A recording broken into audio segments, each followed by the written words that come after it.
Good morning. I am here with Bill Ferris, the amazing Bill Ferris, who has us here today for the exhibition, I Am a Man. The name of this conversation today is Bearing Witness, and we can say that we've been bearing witness for a very long time, not only back in yesteryears, but we're bearing witness today and possibly with our future generations. But let me tell you a little bit about William Ferris. He told me not to read all of this, but I'm going to read just a little bit. William Ferris was born and raised in Mississippi. His family being anti segregationist, he developed an interest for black American communities as a teenager and gathered testimonies with recordings and photographs. In 1964, he enrolled in the civil rights movement. Ferris got an MA in English, literature, and PhD in folklore. After his brilliant academic career, he became an associate professor in the American and Afro-American Studies program at Yale University and professor of anthropology and folklore at the University of Mississippi in Oxford. He then became a professor of history and senior associate director for the Center for the Study of American South at the University of North Carolina in Chapel Hill. In '89, he co-edited the Encyclopedia of Southern Culture with Charles Reagan Wilson, a work that was nominated for Pulitzer Prize. For everybody, I truly introduce you to Dr. Bill Ferris. Thank you for being with us. Thank you, Pam. It's an honor to be part of this program today. Well, it's an honor to have you. You know, I have a problem saying Bill, so I'm going to do the best and not call you Dr. Bill, okay? But if I do, please excuse me. You know, this exhibition, I Am a Man, it's so much to it. Just the slogan, that iconography slogan of I Am a Man, is so strong. Talk to everybody about why you chose this title for the exhibition and the book. Well, photography has long been important in Black civil rights and Black history, and it's all about being viewed as a man. Richard Wright, from Born in Natchez, the great Black writer, lived much of his life in Paris. And when Willie Morris visited him there, he asked him, "Mr. Wright, why do you choose to live in Paris?" He said, "Because I want to be treated like a man, not a boy. And to do that, I live in Paris." And that's what this movement is all about, to be respected and treated like a man or a woman. And that's this decade of photographs that etch in our memory the history of civil rights during that 10-year period is about saying through photographs, we are men and women, and we insist on being respected and given equal rights. Very good, very good. You know, when you let's talk about how many photographs there were that we had to choose from, and then go into the exhibition going to France and how the people felt there when you exhibited this amazing exhibition to them. Well, I should say the idea for this exhibition came to us from France. My old friend Gilles Morat, who's the leading photography expert in France, called me and asked if I would curate an exhibition of civil rights photography from the 60s. Gilles directs the Pavillon Populaire. It's a photography museum in Montpellier, France. And he created the idea, the city of Montpellier funded it, and over 50 Americans traveled with me from the United States, including James Meredith and the photographer Doris Derby, for the opening there in 2018. Also included was Jay Underwood, a collector and doctor in Jackson, and his daughter Greer. There was a wonderful gathering, and you couldn't get in the museum. There were people in the streets who were waiting to see the exhibit. And we gathered with our team here at the University of North Carolina probably 5,000 photographs. And we reduced those to about 350 that we decided would be the photographs we would use in the exhibit. And most of those were on show in France. It was a 2-story historic building. Every wall was covered. It was so powerful. And this is a historic moment for the United States to have this show open at the Mississippi Civil Rights Museum. I want to acknowledge some very dear friends who helped make this possible, including you, Pam, as director of the two museums, but also my old and dear friend, Senator John Horn, Murley Evers, Governor William Winter, Governor Haley Barbour, and Katie Blunt, all of whom worked hard to make this exhibit possible and to bring us to this moment today. So I'm just honored beyond words to see the exhibit on show for all people to come. And if they can't come physically, they can visit virtually, as we're doing right now. You know, we thank you for having the Mississippi Civil Rights Museum to be the inaugural exhibition place in the United States of America. It is wonderful. Let's talk a little bit about the photographs. You know, when we received the photographs, we allowed young people to choose the ones that would be used for this exhibition. And we wanted it to be, of course, Mississippi-centered, but, you know, you have Memphis, and you have places that are really close to the state of Mississippi. And talk about some of the photographers, and starting off with one that I think that he said that when he came to Mississippi, how it was like being in South Africa. Yes, that was Danny Lyons, who's a very famous civil rights photographer. And photographs have long been an important part of the struggle for equal rights from the 19th century to the present. And in the 60s, SNCC, the Student Nonviolent Coordinating Committee, were young people, very smart and courageous, like Robert Moses. And they recognized that the photographs of people in the movement could be used as a tool to draw support. And they worked with Danny Lyons, whose photographs were featured on their posters. And when Danny Lyons came to Jackson, he got off the plane and he remarked in his memoir that it was like coming to South Africa for him.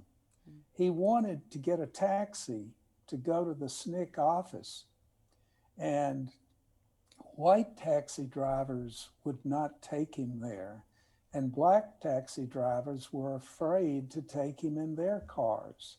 But he eventually got to the address he had, and it was not the right address, but thankfully it was the house next door. But you have these wonderful memoirs of the photographers, many of whom are not famous, like Danny Lyon. We chose the photographs on the basis of whether they touched the heart. And many of them were local journalists whose work turned up in a local newspaper, and we dug them out of an archive, sometimes police archives, the archive in Alabama where Reverend King was arrested and booked. We found his photograph in that collection. And we pulled all of those together into this wonderful portrait of 10 years of struggle out of a long 300-year struggle that Black people have experienced. So how did you acquire the photographs? Well, we acquired the rights to use them.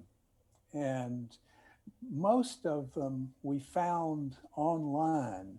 I thought I'd have to go around and look at photographs over on tables, but my students told me, you don't need to do that. You simply look at these digital archives. And so we went through large bodies of photographs and we picked the ones that we really wanted to use as what really fit.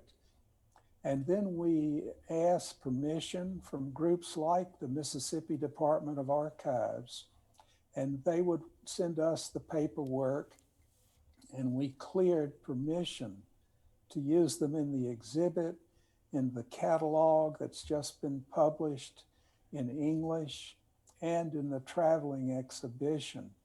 So it was a complicated process that I learned much from my students and from the people with whom I worked. Oh, that's great. That's great.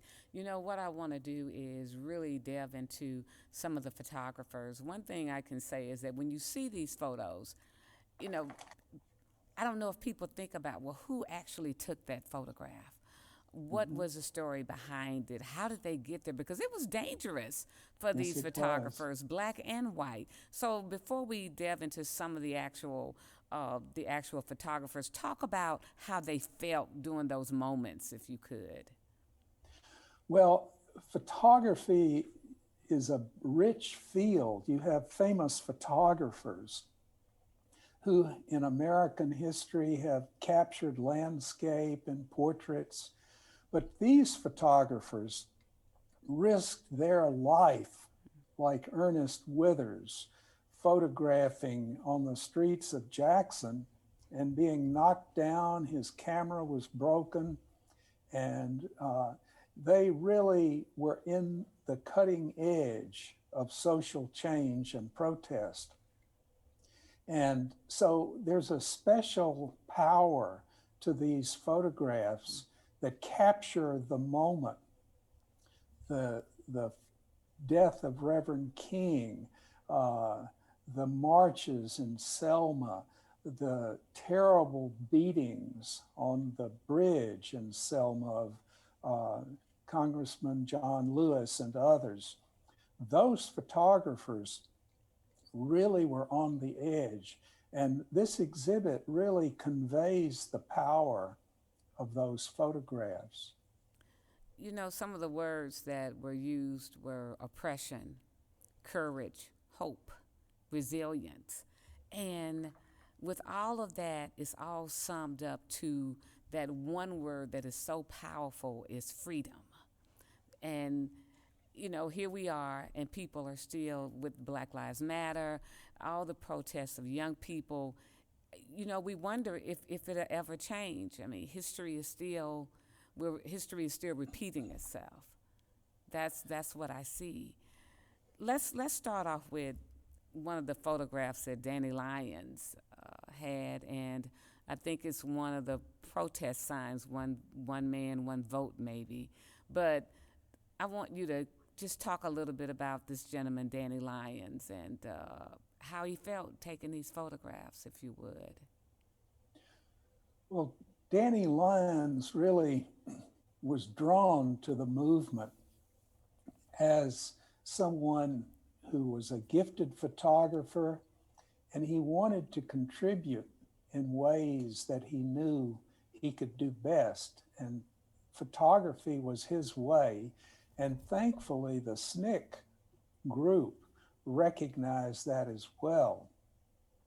And he would capture portraits like this man, sharecropper, working in the fields of Mississippi. And he would capture his portrait. And in many ways, that could be a timeless picture of a man. It could be anywhere in the world. But the SNCC poster grounded it in the South, in the civil rights movement and the voting rights movement. And the Student Nonviolent Coordinating Committee used this portrait and other pictures that Danny Lyons gave them to raise financial and other forms of support to move their efforts forward. So this is a marriage of photography and social change, and the whole history of Black portraiture is captured in that image. You know, it shows strength. It really shows strength of a man who even allowed the photographer to take the photograph. That right Yes, there is something, you know, being a sharecropper allowed him to take that photograph. And yes, the one man, one vote still stands today. yes. These photographs really are the backdrop for Black Lives Matter and George Floyd and so many other young Black men and women who've been murdered in recent years. Uh, it's a long history. The photograph of Emmett Till lying in his open coffin, and his mother remarked, Mamie Till, that she wanted the world to see what they'd done to my boy, inspired the civil rights movement. But we can go further back to the 19th century, to Frederick Douglass, the famous, eloquent abolitionist leader who was the most photographed person in the 19th century.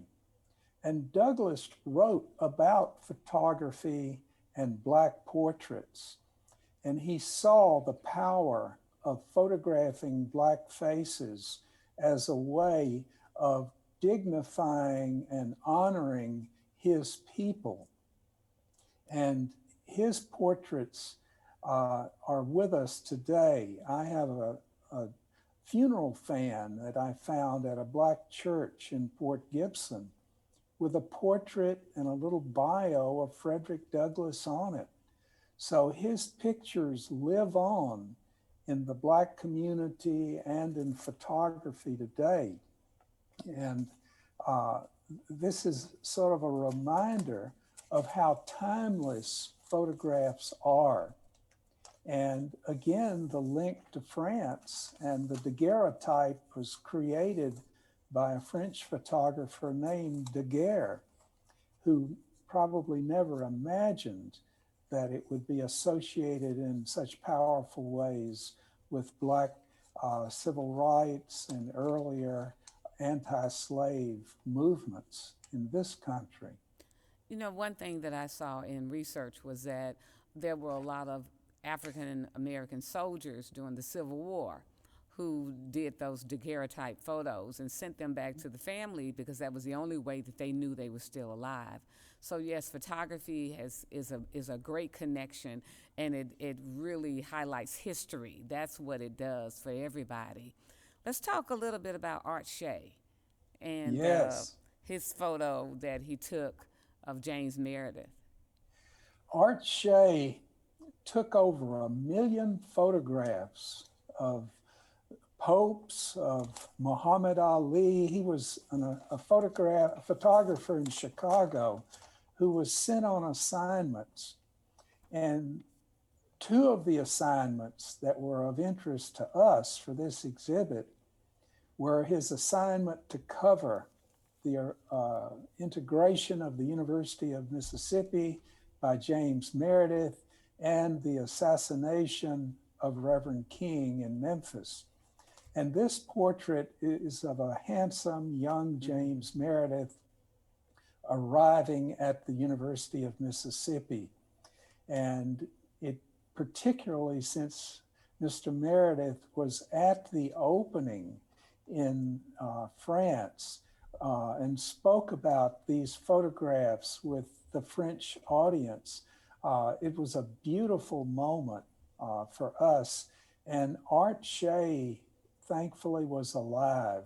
Sadly, he died more recently, but he was alive. And though he was not in France, he knew that these photographs were going to be featured. And he was especially proud. And his assistant, Erica de Glopper, was there. And she worked with us to get these photographs and was especially proud to be at the opening and to see all the French families that came to learn about these photographs and the decade of the 60s. Jim Pepler, and this photograph is the March Against Fear, and it really connects. If people really see, if they're from the Jackson area, they can see that this is State Street, North State Street. And talk to us a little bit about Jim Pepler. Well, Jim Kepler is one of many photographers who was there at the right moment. And what he captured here was a sea of black and white faces of all ages. This march against fear began with one person, James Meredith, and the courageous commitment to marching through Mississippi was beyond measure, and he was shot and injured as he marched. And when that news was heard, the nation poured out. People not only from Mississippi, but from all over the nation came in, including Reverend King, to finish the march to Jackson against fear. And this photograph really captures the energy, the courage, and the literal movement of people who came in nonviolent protest to say, we will not be turned back. It's a great photo. It really is a great photo. You know, they say from about 15 to 20,000 people were in Jackson when they made it here, and how they came through around corners and what have you to march to the Capitol. It just tells you about people who want to change, is what I see when I see this photograph. Yes. The next one is a Moncrief photo. Yes. Mr. Moncrief was a journalist photographer. He took local photographs around Hattiesburg, and this is the Verna Damon home that was firebombed. And tragically, Mr. Damon, after getting his family out, died of smoke inhalation. And this is his aunt who came to look at the ruins of the home and to think about his death.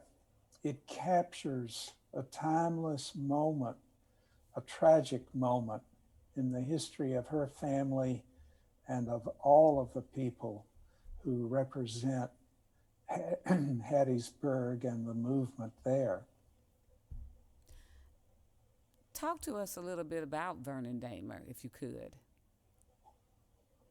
Vernon Damer was part of a family who were deeply rooted in Hattiesburg, and his home and his business were where people gathered to talk about civil rights, and the Ku Klux Klan identified him as someone that they were going to kill.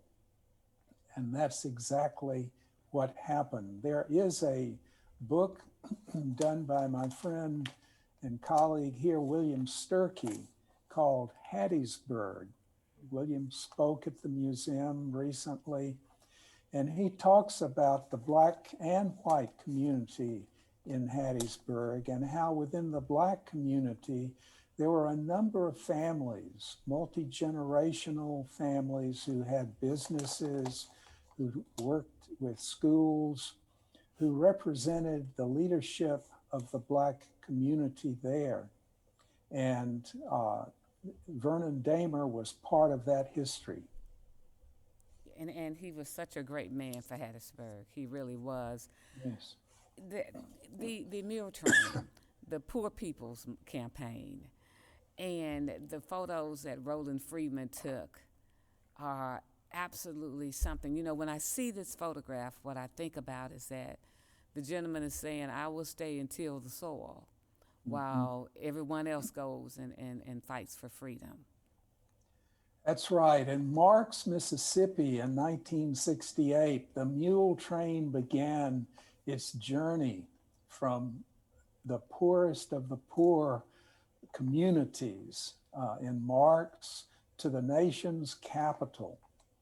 And Reverend King wisely chose the mule as a symbol of the Black man and working the soil as this man is doing with his hoe. And they traveled from Mississippi to Washington, D.C., and camped out on the Mall to voice their protest and support of civil rights and voting rights, an issue that is still with us today. But by chronicling the photographs of the mule train, Roland Freeman, a Washington, D.C. Black photographer who did extensive work in Mississippi, not just of civil rights, but of quilting tradition and of Black communities in general, tracked this long and symbolic march with mules and wagons along the back roads and highways between Marks, Mississippi and Washington, D.C. Great photo, great photo. And one last one that we want to show.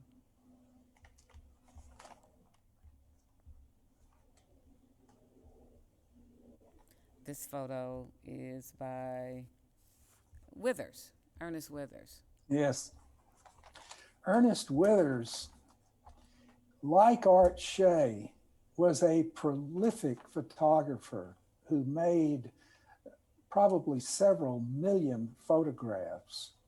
And he photographed Elvis Presley and B.B. King and all the musicians on Beale Street. He lived in Memphis and he photographed Black music, art, culture, and civil rights. Wherever things were happening, he was there with his camera. And he photographed the I Am a Man strike, the sanitation workers strike in 1968.